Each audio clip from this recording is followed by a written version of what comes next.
Dirty Weapons from Killer Dwarfs here on Trunk Nation, Sirius XM 39. Hope you guys are having a good Monday. And now that we played some Killer Dwarfs, let's talk to a member of the band right now. Joining us on the phone line is none other than Russ Dwarf. What's going on, Russ? How are you, man? I'm good, Eddie. How are you, man? I'm very good, thanks. It's good to have you on the show for a few minutes, and I know it's for a very good cause as well, beyond catching up and seeing what's going on with you and the band. You guys have got a great charity event coming up on August 23rd, correct? We do. We do this annual golf tournament, Rock Against Hunger, for the Durham Food Bank, and it's been a great fun every year. And lots of people come out, and we have a good time and raise money for people that are hungry. Now, we have listeners throughout Canada, Russ. Where exactly is it? Where, give the details for people listening, where they're going and where they should go and how they can help out. Yeah, you could go on Killer Dwarfs Facebook page, and it's in Lake Ridge Links in Whitby, Ontario, which is outside of Toronto. We're all in Ontario, all of us. All the guys live down in Toronto, except for me. I live out in the country. Oh, okay. But it's a great time. We've had your buddy Lucas up here hosting it one year, and this year we have Nikki Black and Izzy again, Presley. It sounds like the Monsters of Rock cruise in Canada. It's basically all the same people that come, and people come from all over the place. It's like the Mork, right? They fly in from, all over the world, and we have a great day and play golf, have a nice dinner, have a nice auction, and then we just jam with everybody, have a little acoustic night. And what happens, Russ, if you can't play golf and you want to get involved? Like, I've never, outside of miniature golf, I've never hit a golf ball in my life. Like, what would happen? What do you do?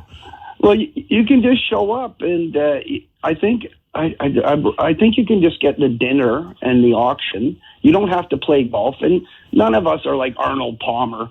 We're just it's just a good day of in a nice Canadian weather. We have 10 minutes of summer here, right? But it's a good way to end off the summer, and we've had the last 5 years have been great, and it's nice to see everybody, and we enjoy it. And why this cause? Why have you guys in the band decided that this was the right cause for you? I mean, obviously it's a great cause, but was there anything in particular about feeding? It's for the hunger. It's for food banks, basically. Yeah, basically. I just wanted to pick a charity that It's a shame in North America anyone has to go without food. It just doesn't make any sense whatsoever. And, it's not like a huge thing for us to even do this. It's our little part, to try to help out people and stuff. It just, it's a good cause, man. Yeah, absolutely is. $180 per person and a discount rate for a foursome of $650. I'm just looking at the stats. There's sponsorship stuff. There's a lot of things. As you said, you can go to the Facebook, or you can also go to golf or email golf@killerdwarfsband.com for more information. And this is your 5th year of doing it. Are you a big golfer yourself?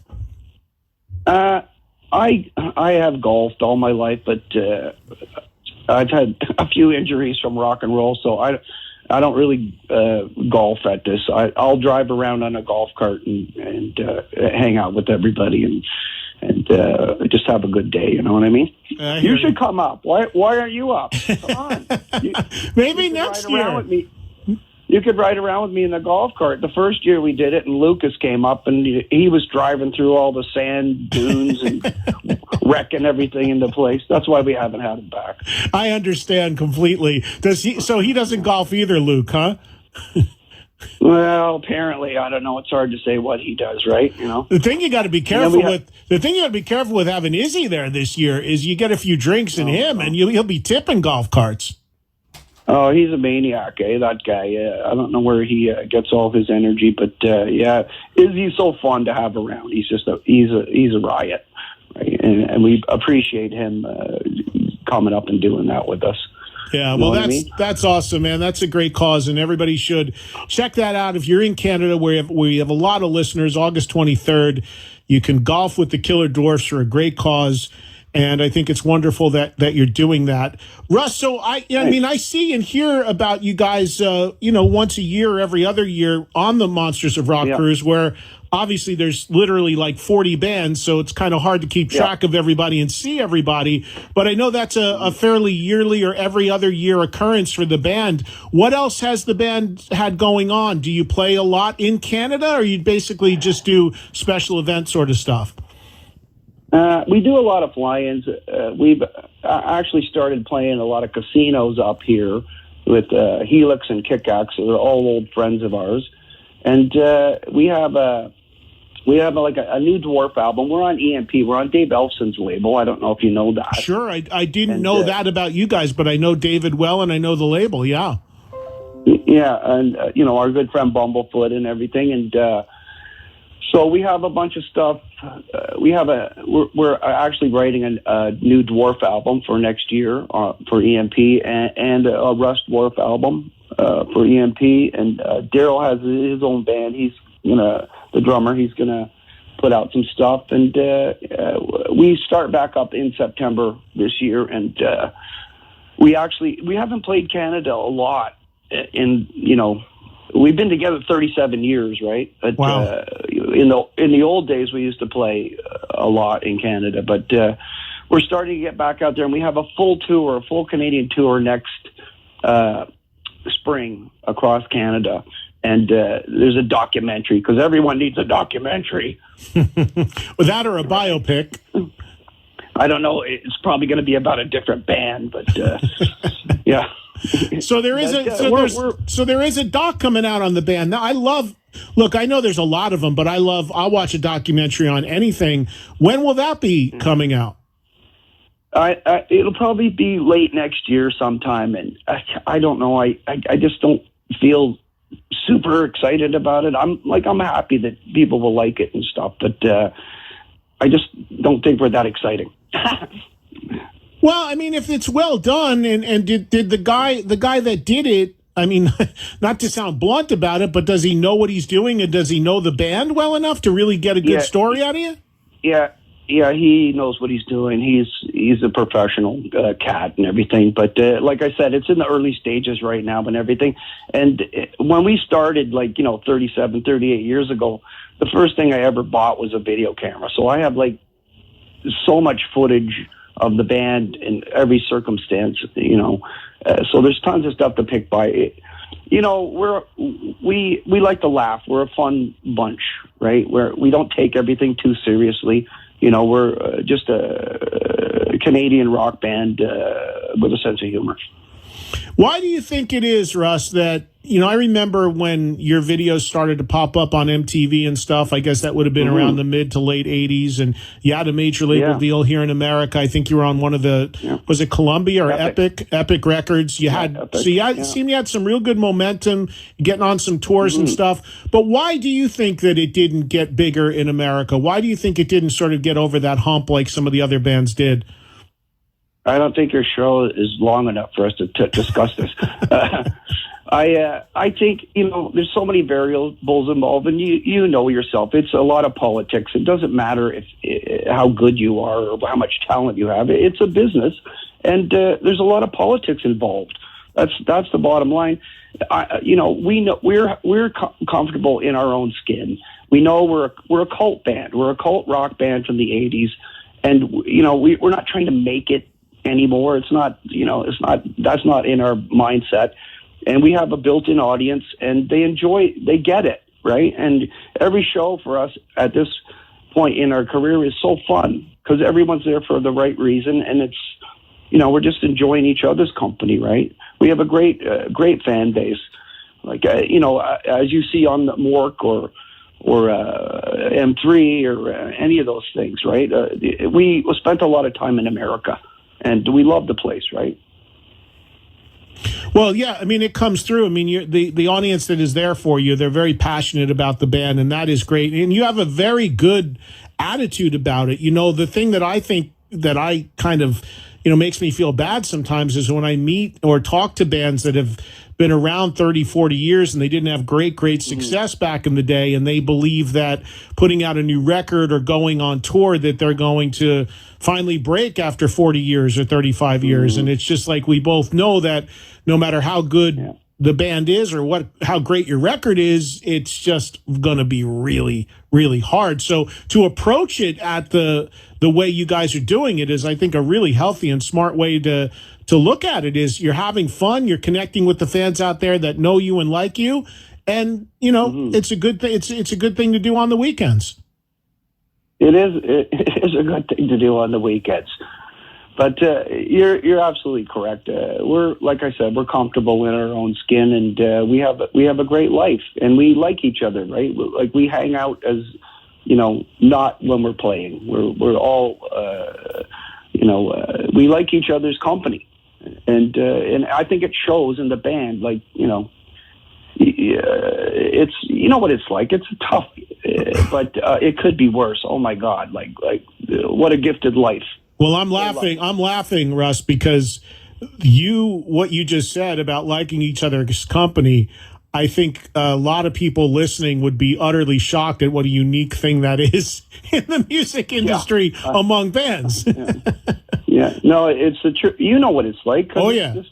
It's pressure, I think, but I don't know. We don't take anything too seriously at this point. We're in our golden years, and we're having fun doing it, and we get to hang out with people, and we get to see all our peers and everything. It's great, man. What a great life. Awesome. How did the deal with Ellefson's label come around? Was David a fan of the band? I don't know how that. Well, I do know how that went down. Mitch LaFawn, Mitch. Sure. He's a friend of ours, and I guess he talked to Tom, who's the president of EMP, right? And they were interested, and we put out a live album last year. I think were we on Mork last year? I can't even remember, but we put out a live album. So they had one live album, and we owe them a couple more records, and it's been great. The whole, the record industry has completely changed for this genre, and there's no such thing as a giant record deal anymore. It's just you can, hit more people when you have a company behind you, right? Your profile is higher. Well, yeah, the way I see it, unfortunately, is the music and putting music out in any way, shape, or form is predominantly done to let people know you're still alive and to help fuel live shows. I mean, the more and more I see, it's just a case of artists trying to get people to hear the music, let alone buy it. I mean, just know it's there, right. Listen to it, please acknowledge it, know it exists, and maybe if you like it, you're going to come out and watch us and even buy a T-shirt. Yeah, it's just like you just played the new Tom and everything, or the new Kiefer stuff. Yeah, right. It shows that they're still around. Someone still cares about this, right? Like we do as musicians, of course. Sure. You don't want to stagnate or whatever, but I know people don't want to hear a whole bloody brand new album. They don't. They want to hear the classic stuff that they know you buy, right? Sometimes that's disappointing when you go to a show with a band that you've loved for 40 years and they play the whole bloody new album. You're like, what the hell was that? Mm-hmm. How far along are you on the new music? Well, we've got a lot of tunes sitting there. We're just at the stage now where we're just arranging the songs, and then we'll go in and with Daryl, the drummer, and get him cooking on that. And it's going to be an easy process. It's not going to be it's not going to be painful. We're looking forward to it, actually. So, unfortunately, our good friend Andy Johns is no longer with us, or it could have been a real kick-ass album. Yeah, Andy, we lost Andy. What's it been? 4 or 5 years, maybe, or longer? It's been six years. It was April 7th, 2013, actually. He was one of my closest friends, and very tragic and sad, really. Yeah, it really is. We miss him dearly. I miss him calling me at 3 a.m. and asking me about mosquitoes. And for people that aren't aware of Andy Johns and his work, this is a guy who produced so many classic records that you all probably have in your collections, and maybe worked on things you're unaware of, like, oh, that band Led Zeppelin, stuff like that. Yeah, Rolling Stones, right? Rod Stewart. Yeah, no. Did you learn a lot? Did you learn a lot from Andy, Russ? I'll tell you. It's an education money can't buy, but you sure do pay for. The first time when we were on Epic, we did our first album, Big Deal, and then the second album, Dirty Weapons. We wanted Johns to do it because we liked the Cinderella drum sound, right? And it's before the internet, so you couldn't, you don't know these people, you don't know the information. And we were in pre-production, but he came up and saw our show so we could meet him and everything. And he was a menacing person, like physically. He's a gentle giant, but he's like 6'4", 280, black Stetson, satin Dodgers jacket on, and he sees the band and everything. And I was walking out with him that night, and he said to me, "What do you want to do with your life?" I said, "I want to buy my mom a house." He said, "I hate your fucking band, but you're really funny. Let's do it." What a way to go into making a record, having the producer tell you he hates your band. Yeah. And he's such an intelligent person, and we did learn a lot off him.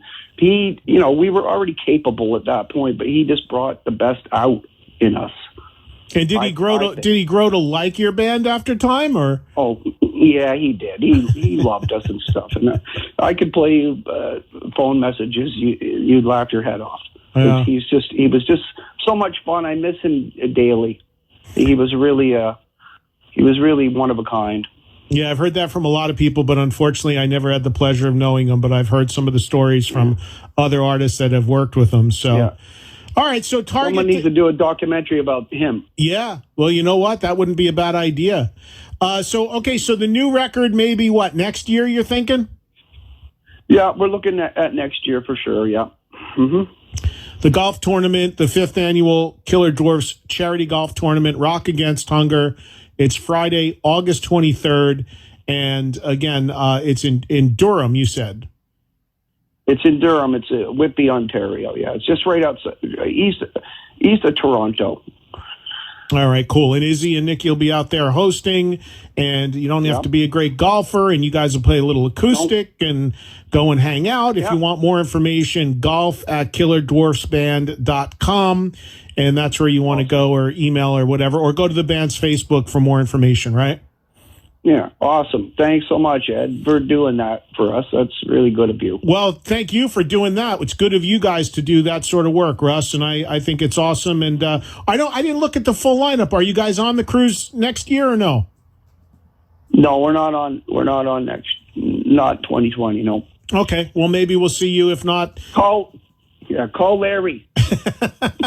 Well, he's probably listening right now because he's a regular listener, so you just sent the message that way. I know. There's things we can't talk about, apparently. So anyways, yeah. We love Larry and Gene and all the work people, and what a fabulous event that is. Yep. Well, for sure. Well, if we don't see you on this one, I'm sure we'll see you on one somewhere down the line. And for sure. Thanks for a few minutes, Russ, and good luck with this charity event, and good luck keeping Izzy sober. Thanks, Eddie. Appreciate that, man. Yeah, have a great night. Thanks, you too. Cheers. Bye-bye. There he goes, Russ Dwarf, everybody, from the Killer Dwarfs, checking in for a bit. One more Killer Dwarfs classic as we wrap up the interview. We'll play a couple more tunes, and then we will segue into more of your calls about anything you want in the world of rock at 866-315-2663. It's Eddie Trunk. This is Trunk Nation on Sirius XM 39.